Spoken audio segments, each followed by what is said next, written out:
Mines and minerals development and regulation amendment bill 2025 लाया गया।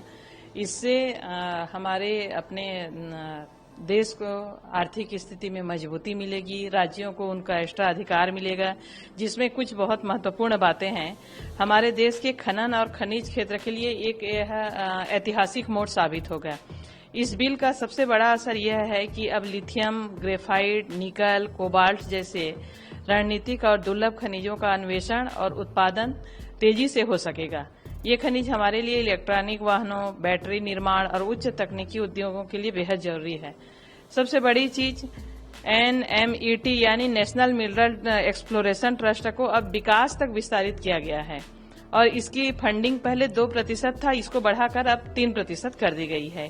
इसका मतलब है कि अन्वेषण ही नहीं, खनिज क्षेत्र का बुनियादी ढांचा भी और मजबूत होगा और निवेश के अवसर खुलेंगे। खनिज पट्टों में अब अन्य खनिज भी जोड़े जा सकेंगे और कैप्टिव माइंस की बिक्री पर भी पुरानी पाबंदियां हटा दी गई है। इसका सीधा लाभ अब उद्योगों को पड़ेगा। राज्यों को और अधिक अधिकार देकर इस बिल ने फेडरल स्ट्रक्चर को मजबूत किया है।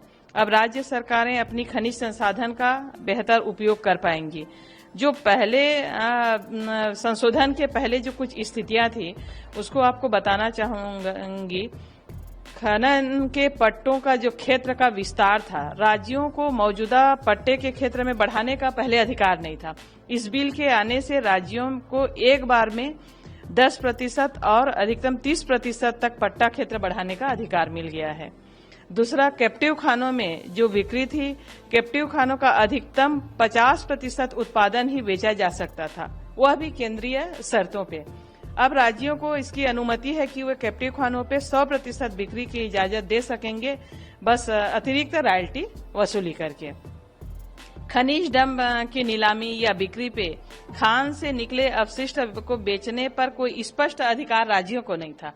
अब राज्यों को डंप से बेचने की अनुमति, जिससे स्थानीय राजस्व और पर्यावरण प्रबंधन दोनों को लाभ मिलेगा।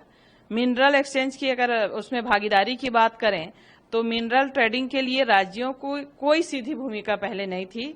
अब इस बिल के आने से प्रस्तावित मिनरल एक्सचेंज के जरिए राज्यों को उत्पादन, भंडार और बिक्री की निगरानी तक पहुंच हो पाएगी।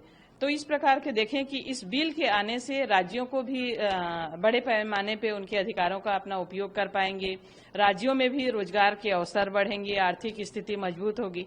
तो इस तरह से यह एक बहुत ही उपयोगी साबित होगा। कितना ये बदलाव लेके आएगा, क्या कितना सहायक होगा राज्यों को अपनी क्षमता को बढ़ाने में और आर्थिक तौर पर मजबूत करने में? मैंने इसीलिए पूरा डिटेल से बताया कि पहले जो इस बिल के आने से पहले जो परिस्थितियां थी, इस बिल के आने के बाद राज्यों को अपने बिक्री का, नीलामी का, उसमें सीधा अधिकार मिल रहा है, आर्थिक स्थिति पे मजबूती मिल रही है, पट्टा के क्षेत्र में जो अधिकार दिए गए हैं उसको बढ़ाने का अधिकार मिला है।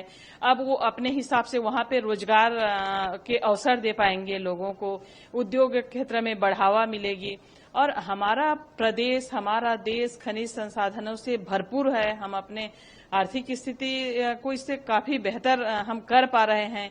अब ये ऐसा हो गया कि अन्वेषण के क्षेत्र, हम एक्सप्लोरेशन पे भी हम अच्छा काम कर पा रहे हैं, विस्तृत एक्सप्लोरेशन हम कर पाएंगे, तो निश्चित रूप से ये हमारे लिए बहुत कारगर साबित होगा।